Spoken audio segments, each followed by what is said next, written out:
Pour entendre le son de cloche de ceux qui n'ont pas voté cette résolution. Et pour en parler, nous avons Sayo Mara en direct. Bonjour Sayo Mara. Bonjour Monsieur Diallo. Bienvenue sur notre antenne. Allez-y. Alors, Lincoln. Monsieur Mara, j'apprends que vous, Sayo Mara, Tigane Silla et Fadia Diallo ont quitté la salle. Fadia Baldé ont quitté la salle puisque Monsieur Dansa aurait refusé que vous preniez la parole pour votre motion de censure. Bon, moi, en toute honnêteté, c'est vrai que ça n'a pas été du tout facile, mais j'ai pu quand même m'exprimer clairement. Je leur ai dit que j'étais vraiment opposé au fait que le CNT se prononce sur le chronogramme et la durée de la transition, parce que pour moi, l'article 77 de la charte de la transition est clair et dispose que la durée de la transition sera fixée de commun accord entre les forces vives de la nation et le CNRD. Et plus important encore, les attributions du CNT sont clairement définies dans la charte de la transition, notamment en son article 57. Et dans cette disposition, la fixation ou la validation du chronogramme et la durée de la transition ne figurent nullement. Donc, et en droit, on dit de façon générale qu'il ne faut pas s'inviter dans tout au risque d'être encombrant. Voilà, c'est ce qui a fait que vraiment j'ai voté contre et j'ai préféré bouder la salle pour ne pas être vraiment témoin de cette scène. Est-ce que la parole vous a été refusée hier? Il a dit ça que n'a c'est pas été exprimé. facile, c'est avec insistance que moi j'ai pris la parole, avec insistance. Alors Ça s'est expliquez-nous. demandé, mais avec... Expliquez-nous concrètement en quoi le CNT n'est pas qualifié à se prononcer sur la durée de la transition. Non, vous savez, dans une période transitoire, la charte a valeur de constitution. Elle est au-dessus de tout. Et l'article 77 est clair. Nous ne sommes pas les forces vives. Et même quand vous prenez les différentes communications du MATD, par exemple, vous verrez qu'actuellement, il y a plus d'amalgame possible entre les forces vives et le CNT. Chaque fois qu'on appelle les différentes composantes, c'est-à-dire quand pour le cadre du dialogue, on appelle les partis politiques, les centrales syndicales, on dit toujours les forces vives de la nation. Ça veut dire que nous ne sommes pas les forces vives de la nation. Donc cette question est déjà réglée. Et la charte dit que la durée doit être fixée de commun accord. Donc c'est une discussion entre les forces vives de la nation, qui ne sont pas le CNT, et le CNRD. On ne peut pas être plus clair. Et quand vous prenez l'article 57 de la même charte, nos attributions sont clairement définies là.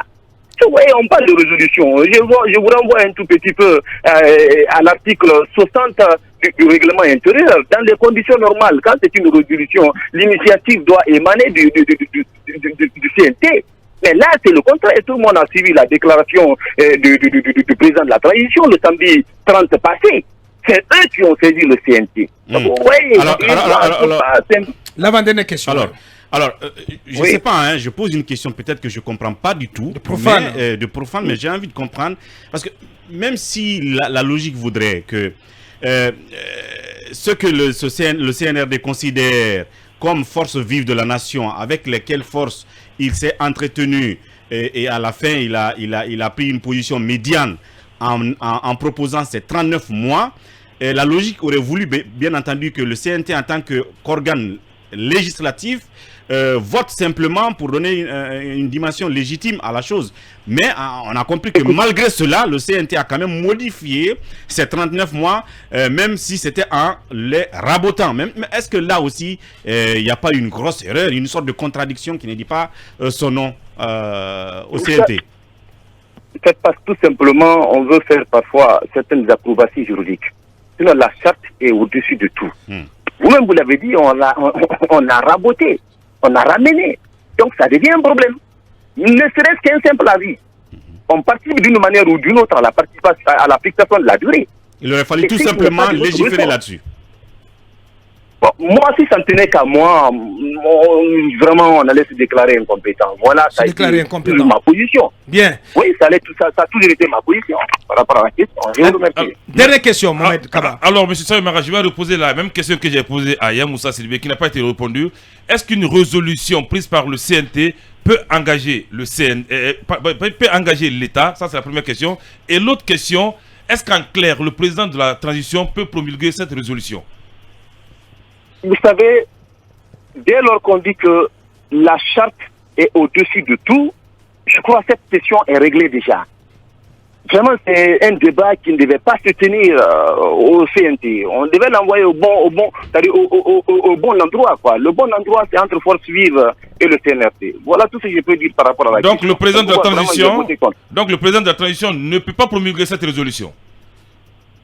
En toute honnêteté, moi je me dis que le CNT est incompétent. C'est ma position. Voilà Kebendi. Moi, je voudrais qu'on me prouve le contraire. Voilà Kebendi. Il explique à vous, ouais, juridiquement. Grand merci à vous, le président Sayo Mara. ne peut pas promulguer une résolution. Bien. Grand merci à vous, Sayo Mara. Merci d'avoir accepté de répondre à nos questions ce matin. C'est à moi de vous remercier. Merci.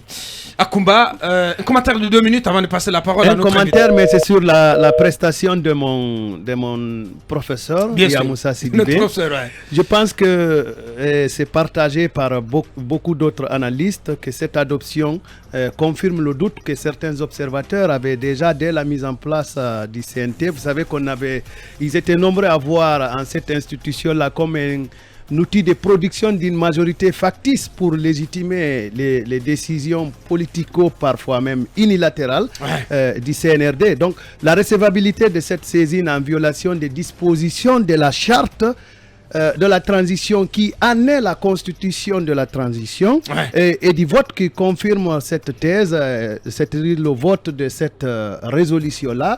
Résolution étant entendue juridiquement comme la manière par laquelle on résout un problème, je pense que ça ne vaut pas, ça ne respecte pas la valeur du vocable résolution parce que j'imagine que ça nous crée plutôt des problèmes. Et deuxième ligne de lecture, c'est que c'est vrai que la durée est, comme l'a prétendu le président de la transition, le résultat d'un consensus médiane venant des forces vives. Donc le CNT avait-il le droit de modifier cette durée arrêtée par celle-ci en rabochant la durée à 36 mois? C'est une question quand même qu'il ne faudra pas occulter. Des observateurs estiment d'ailleurs que cette opération de rafistolage de la durée a pour but de montrer que le CNT est un organe indépendant alors même que sa dépendance est flagrante. Bien dit. Et voici donc ce qu'on pouvait dire sur ce débat et que nous allons prolonger d'ailleurs avec en compagnie de notre invité précis du jour, M. Mori Kaba, à qui nous donnons la parole ici et maintenant.